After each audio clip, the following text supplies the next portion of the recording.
अस्सलाम वालेकुम बच्चों, उम्मीद है आप सब लोग खैरियत से होंगे। आपने अपने पिछले लेक्चर में मेरे मुल्क में ईद उल फितर के बारे में पढ़ा था।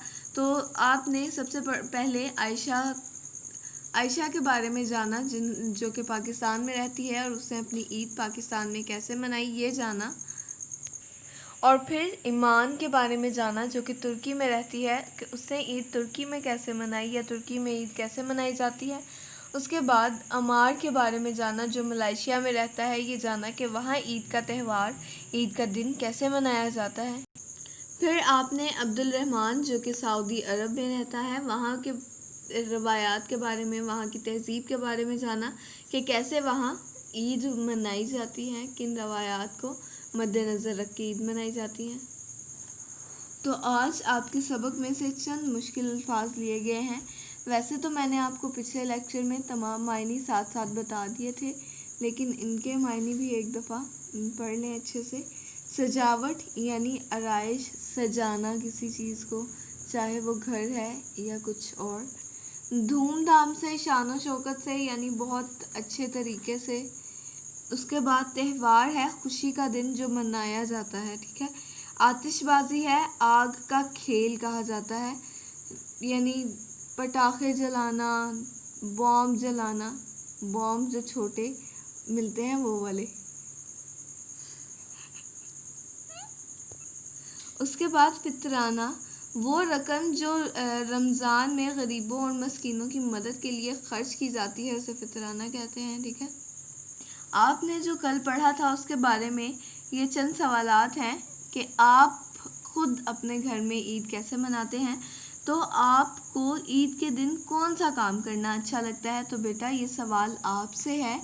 आपको जो भी काम करना अच्छा लगता है, जैसे आपको झूले लेना अच्छा लगता है या अपनी वालिदा की मदद करना अच्छा लगता है, ईदगाह में जाके नमाज़ पढ़ना अच्छा लगता है या खेलना कूदना अच्छा लगता है, जो भी काम आपको अच्छा लगता है वो आप यहाँ पर इस सवाल का जवाब लिख सकते हैं।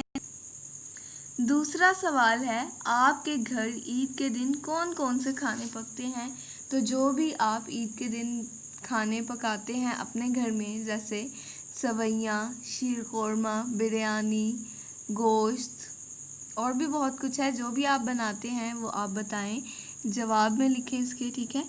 आप ईद के दिन किन किन रिश्तेदारों के घर जाते हैं? चाचू के घर जाते हैं, मामा के घर, ताया के घर, फूफो के घर, खाला के घर। जहाँ भी आप जाते हैं आप यहाँ उस जवाब में आप लिख सकते हैं, बता सकते हैं कि आप किन किन रिश्तेदारों के घर जाते हैं। इन तमाम सवालात के जवाबात आप खुद हल करेंगे। तो सफ़ा नंबर 20 पर जो है हम क्या पढ़ेंगे वहाँ से आज? 4 हरूफ एक आवाज़, यानी 4 मुख्तलिफ हरूफ लिए गए हैं हरूफ तहजी में से, उनकी आवाज़ जो है वो एक है। उनमें ज़ाल, ज़े, ज़ुआद और ज़ोए शामिल हैं, ठीक है। अगर आप इनको बोलना शुरू करते हैं, किसी लफ्ज़ के साथ मिलाकर इनको बोलते हैं तो ये ज़ की आवाज़ आएगी, ठीक है। तो इन सब की आवाज़ तो एक जैसी है, लेकिन ये लफ्ज़ जो है ख़ुद बज़ाते ख़ुद मुख्तलिफ है। इनका इस्तेमाल हम देखेंगे आज। चलें देखते हैं। आयशा और ज़फ़र, यहाँ पे ज़ोए आ गया, ठीक है, लेकिन आवाज़ किसकी आ रही है? ज़ की। आयशा और ज़फ़र दोनों बहन भाई हैं। बहन क्या है? मुअन्नस, भाई है मुज़क्कर, ठीक है। इसी तरह आयशा मुअन्नस है। एक ज़हीन बच्ची है, यहाँ पर ज़े इस्तेमाल हुआ है, ज़हीन, लेकिन आवाज़ किसकी आ रही है? अगर आप गौर से सुने तो ज़ की। जिस तरह ज़ोए की आवाज़ भी ज़ की आई, इसी तरह ज़ाल की आवाज़ भी ज़ की आई, ठीक है। आज इनके घर ज़ियाफ़त है। ज़ियाफ़त दावत को कहा जाता है, ठीक है। खाने पर किसी को बुलाना ज़ियाफ़त कहलाएगा। ज़ियाफ़त में फिर ज़ुआद आ गया, तो लेकिन आवाज़ किसकी आ रही है? ज़ की, ठीक है। आज उनके घर में ज़ियाफ़त है। अम्मी जान ने मेहमानों के लिए मुख्तलिफ़ यानी अलहदा अलहदा खाने पकाए, ठीक है। आयशा ने ज, यहाँ पे फिर जाल आ गया, जे आ गया, जाल आ गया, आवाज़ किसकी है, जे की, ठीक है। ज़रा सा मीठा चखा और खुशी से उछल कर कहने लगी, अरे वाह ये तो मज़े का है। यहाँ पर मज़े में जे आ गया, लेकिन आवाज़ किसकी है, ज की। तो मुख्तलिफ 4 अल्फाज पढ़े जिनकी आवाज़ जो है वो एक जैसी है। आप भी इन अल्फाज को इस्तेमाल करते हुए से, जाल, ज़्वाद और ज़ोएं, जाल, जे, ज़्वाद और ज़ोएं, इनको इस्तेमाल करते हुए आप भी चंद अल्फाज बनाएं और अपनी वालदा के पास बैठे हैं, उनको भी दिखाएं जो काम आप कर रहे हैं, ठीक है। सफ़ा नंबर 21 पर हमारे पास फ़ेल अमर है। तो सबसे पहले फ़ेल अमर के बारे में जान लेते हैं कि ये होता क्या है, ठीक है। फ़ेल का मतलब है काम, जो काम हो रहा है, ठीक है, उसको फ़ेल कहेंगे। अमर का मतलब है हुक्म देना, ठीक है। यानी फ़ेल अमर का मतलब हो गया काम का हुक्म देना। तो हम देखते हैं कि हम क्या जुमले पढ़ते हैं आज के सबक में।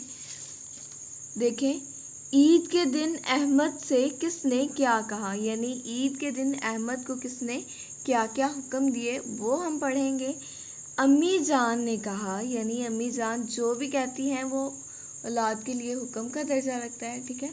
तो अम्मी जान ने कहा, अहमद से कहा, तैयार हो जाओ। तो ये उसको हुक्म दिया कि तैयार हो जाओ, ठीक है।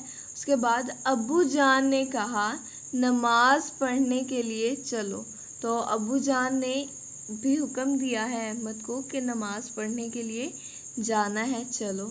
दादा जान ने क्या कहा कि जल्दी चलो ताकि देर ना हो जाए, आप अहमद वक्त पर पहुँचे, इसीलिए दादा जान ने हुक्म दिया कि जल्दी चलो। तो दादी जान ने क्या कहा है कि सवैयाँ खा लो। दादी जान ने अहमद के भूखे रह जाने की वजह से कहा कि सवैयाँ खा लो।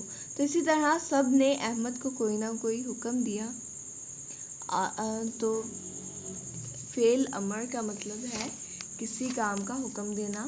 तो एक दफ़ा देखते हैं कि आज हमने क्या पढ़ा। आज हमने अल्फाज के मायने को पढ़ा। उसके बाद हमने इन सवालात के जवाबात हल किए।